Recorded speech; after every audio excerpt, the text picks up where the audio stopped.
안녕하십니까. 일산에 사는 햇님보살입니다. 그 본인이 신을 받아야 된다는 걸 언제부터 느끼게 되셨는지 어릴 때부터 좀 설명을 해주신다면.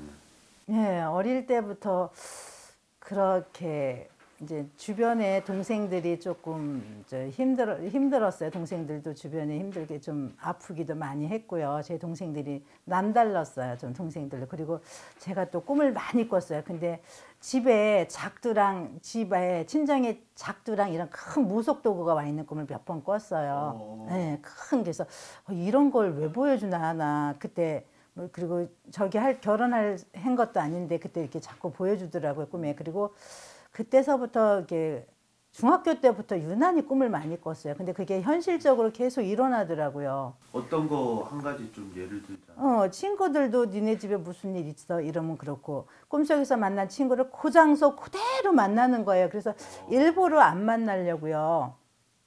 다른 길로 가봐도 또 그 장소에서 또 친구들을 만나는 거예요. 그래서 내가 그런 기운이 있구나. 그래서 그때는 신기하기도 하면서 또 좀 좋기도 했어요. 그런 게 맞추는 게 또 어린 마음에 철없이 좋기도 했어요. 근데 이렇게 하는 과정에서 집안에 일어나는 친정의 대소사 일들을 다 꿈에 미리 보는 거예요. 그래서 친정엄마가 싫어하셨어요.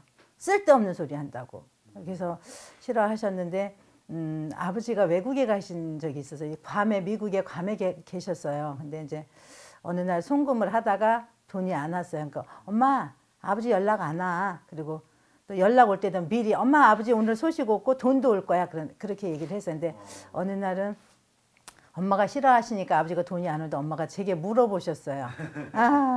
아버지 연락이 안 오는데 어떻게 하지? 어쩌니? 그래서 엄마가 싫어하니까 내 말 안 하지. 엄마가 나한테 그런 말 하지 말래며 왜 물어보셔? 나 안 해. 그때 그런 적도 있었어요. 근데 지나고 나서 일어난 일들도 또 집안에 이제 제 밑에 바로 동생이요. 화상을 입었어요. 근데 그때도 미리 꿈을 꾸더라고요. 들것에 실려서 동생이 빨간 옷을 입고 들것에 막 실려가더라고요. 근데 그날따라 제가 막 가슴이 쿵쿵쿵쿵. 그러니까 무슨 일이 있으려나? 그렇게 생각했는데 그 화상에 그게 빨간 옷을 입고 들것에 실려니까 화상을 입었다는 표현이었는데 그때는 그걸 알지 못했어요. 근데 그렇게 집안에 일어나는 꿈도 이렇게 미리 꿨었고요. 또 동생들한테 일어나는 일들도 미리 꿨어요. 그리고 엄마한테 그리고 그 화상을 입은 동생이요. 이제 큰 대학병원에서는 가망이 없다 그랬어요. 왜냐하면은 화기가 가슴 깊이 속으로 들어갔기 때문에 얘는 살 가망이 없다 그랬어요. 그래서 근데 어느 날 꿈을 꿨는데 제가 그 동생이 3살 정도 되는 동생인데 3살로 정도 보이더라고요. 근데 깨끗하게 목욕을 시켜갖고 제가 이렇게 옷을 입혀서 깨끗하게 목욕을 시키는 꿈을 꿨어요. 그래서 엄마한테 엄마 아무래도 선이 낫겠어. 왜 쓸데없는 소리 하지 말라는 거예요. 엄마가 대학병원 의사도 가망이 없다 그러는데 걔가 어떻게 살아남을 수 있는가.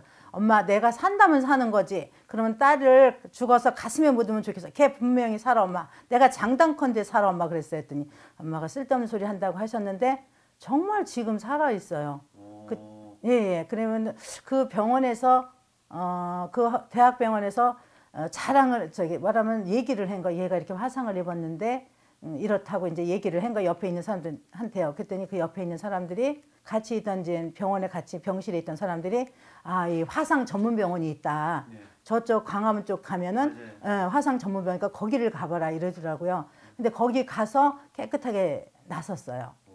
네, 그래서 지금 많이 좋아졌어요. 많이 좋아진 거죠. 거의 낫다시피 했어요.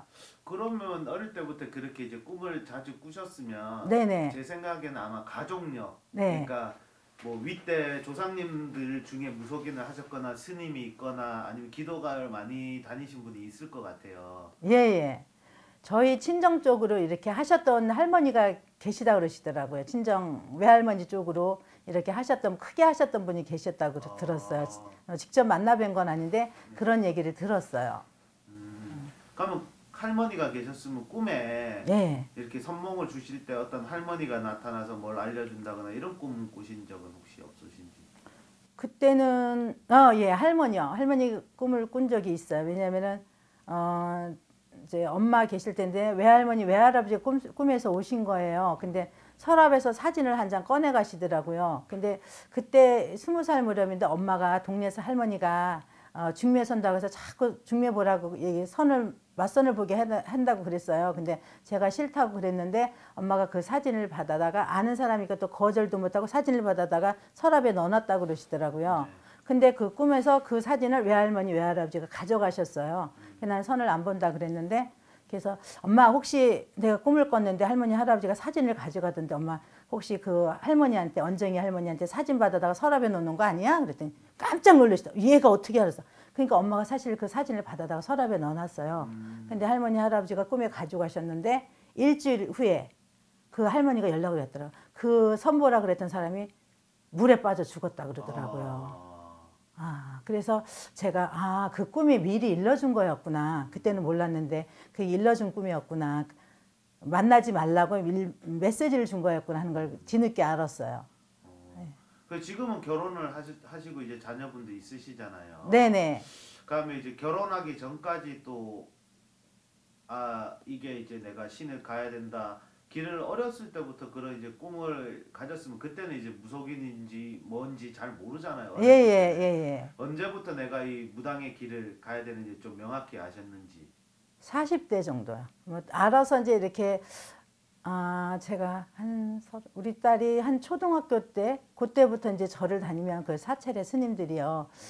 보살님은 제 옆에 같이 다니는 사람이 자기 신랑이 삼풍백화점 무너져서 죽었어요. 예.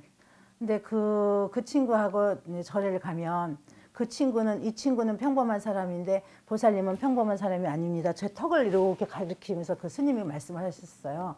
보살님은 평범한 사람이 아닙니다. 그렇다고 신의 길을 간다는 얘기는 그때는 스님께서 말씀을 안 하셨거든요. 평범한 사람이 아니라는 말씀을 하셨어요.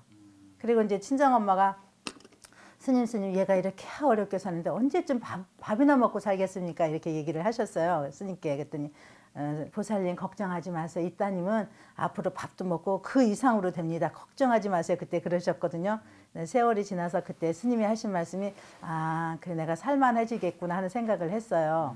저희 어렸을 때는 왜 이렇게 사주봅니다 하고 이런 다니는 할아버지들이 계셨어요. 네, 계셨는데 제가 본 건 아니었는데 그때 우리 이모가 이제 봤는데 우리 집이 불도가 세기 때문에 엄청난 불도가 세기 때문에 동생이 화상을 입기 전에도 그 스님이 미리 한 며칠 전에 다녀가셨다고 그러더라고요. 근데 제 동생이 남묘란계기를 믿었기 때문에 그 스님이 오시니까 푸대접을 한 거야. 그래서 푸대접을 하고 문을 확 닫아버린 거야. 그리고 2, 3일 안에 화상을 입은 거예요.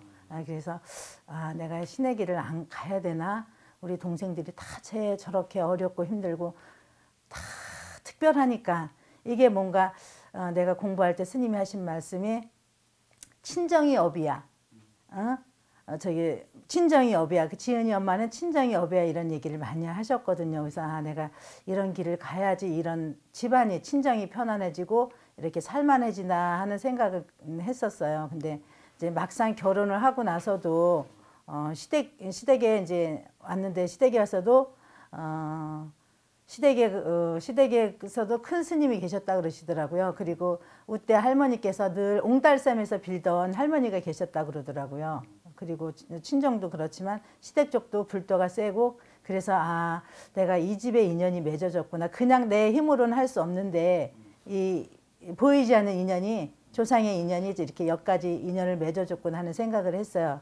그리고 이렇게 사람들이 말하듯이 어떻게 양쪽에서 그렇게 양가부리가 센데 어떻게 이렇게 보통들 보면은 신일 모시거나 이렇게 같이 하면은 다 헤어지고 부부가 헤어진데 어떻게 보살님네 부부는 같이 삽니까? 이런 얘기를 많이 해요. 신도들도 그렇고 이렇게 얘기를 하는데 제 경우에는 많이 떨어져 살았어요. 저희 신랑하고 일본에 가서 신랑이 해서 한 3년 정도 떨어져 살고 또 중간중간에도 많이 떨어져 살았기 때문에 제가 액땜을 했다고 생각을 해요. 그래서 이렇게 지금까지 그리고 그 후로는 신랑이 사주를 배워서 또 신의 길 같이 온 거고 그 이후에는 또 제가 선생님 만나서 또 이렇게 되신가 신의 길을 가게 된다고 생각을 해요. 오늘은 제가 어렸을 때부터 꿈으로 선몽받았던 얘기를 말씀드렸고 또 앞으로 더 좋은 얘기로 여러분 찾아뵙겠습니다. 감사합니다.